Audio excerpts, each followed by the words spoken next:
Hello friends, welcome back to my YouTube channel M N nursing. आज हम MP staff nurse 2013 का paper solve करेंगे और देखेंगे कि किस टाइप से क्वेश्चन आए थे और उनके आंसर क्या हैं। तो आज हम एमपी स्टाफ नर्स 2013 के क्वेश्चन देखेंगे और उनके आंसर देखेंगे। तो चलिए आगे हम स्टडी करते हैं। तो हमारा क्वेश्चन है प्राइमरी सोर्स ऑफ डाटा की डाटा का प्राथमिक स्रोत क्या है। तो option A client, option B family, option C record, option D none. तो प्राइमरी जो सोर्स है डाटा का वो कौन सा है। तो ऑप्शन ए क्लाइंट। ये अगर कोई व्यक्ति, सबसे पहले हमें किसी व्यक्ति के द्वारा कोई भी डाटा कलेक्ट होता है वो प्राइमरी सोर्स कहलाता है। तो डाटा का प्राइमरी सोर्स क्या कहलाया, क्लाइंट। कि जो व्यक्ति है वो हमें अपना डाटा देगा तो वो प्राइमरी सोर्स कहलाएगा। अब हम सेकंड क्वेश्चन देखेंगे कि सेकंड क्वेश्चन कौन सा है।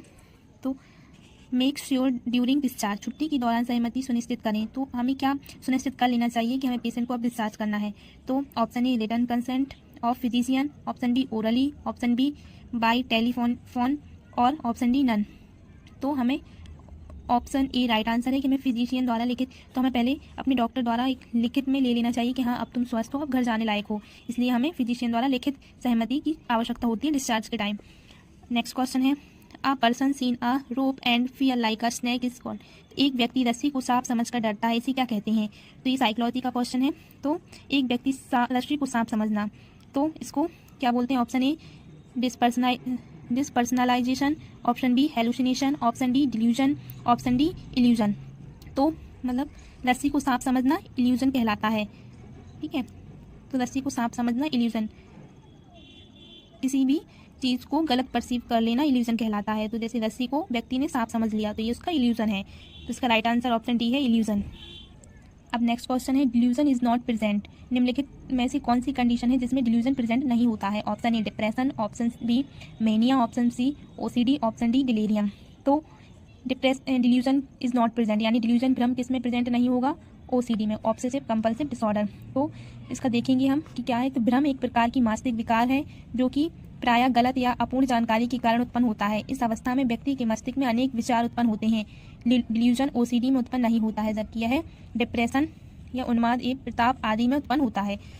अब नेक्स्ट क्वेश्चन देखेंगे a man hits neighbour next day he feels that police is behind him and his friends being controlled by radiation waves by his neighbour a probable diagnosis is. तो एक आदमी जिसने पड़ोसी को हिट मारा और अगले दिन उसे महसूस होता है कि पुलिस उसके पीछे पड़ी है और पड़ोसी उसके दिमाग को तरंगों द्वारा नियंत्रित कर रहा है, इस असंभवित डायग्नोसिस यह है।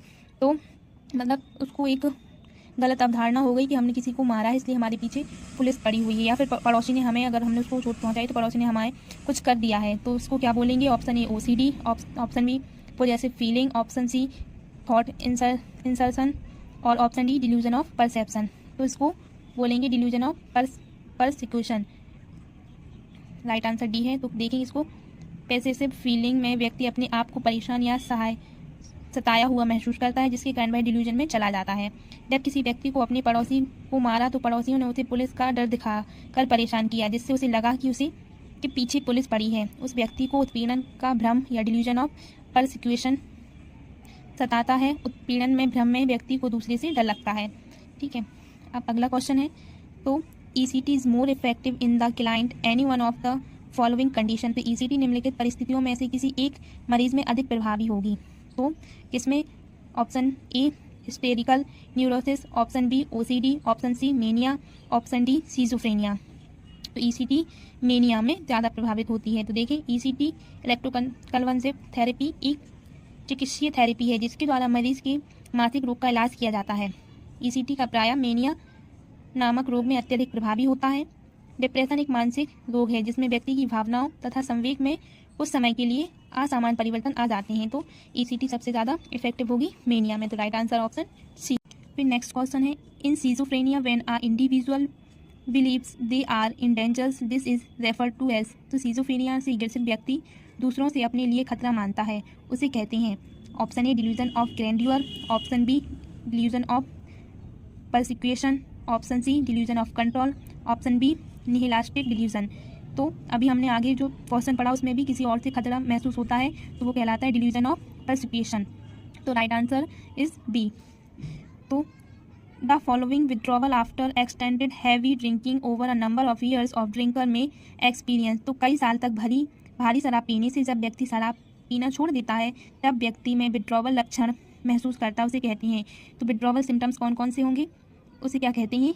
तो option A delirium tremens, option B dysrhythmia, option C haematostasis, option D leptocortic reaction. तो इसको बोलेंगे delirium ट्रीमंस।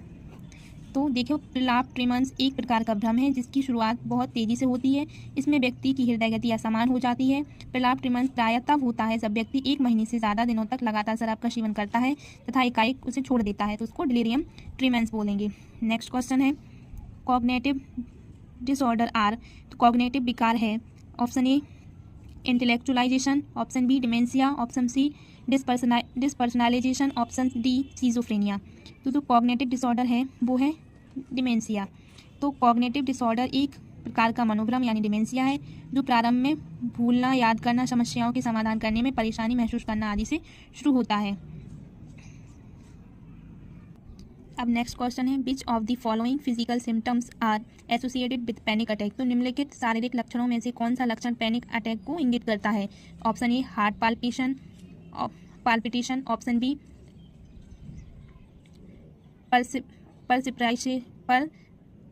परसिप्रेशन, option C hyperventilation, option D all of these. तो ये सारे लक्षण पैनिक अटैक में दिखते हैं। तो हार्ट पाल्पिटेशन, परसिप्रेशन और हाइपर वेंटिलेशन और ऑल ऑफ दी, तो ये सारे लक्षण पैनिक अटैक में दिखते हैं। तो पैनिक अटैक अचानक से उत्पन्न बेचैनी या डर से संबंधित है जिसके कारण सांस का फूलना, डर लगना, हार्ट घबराहट होना, पसीना आना तथा कपकपाना आदि लक्षण उत्पन्न होते हैं।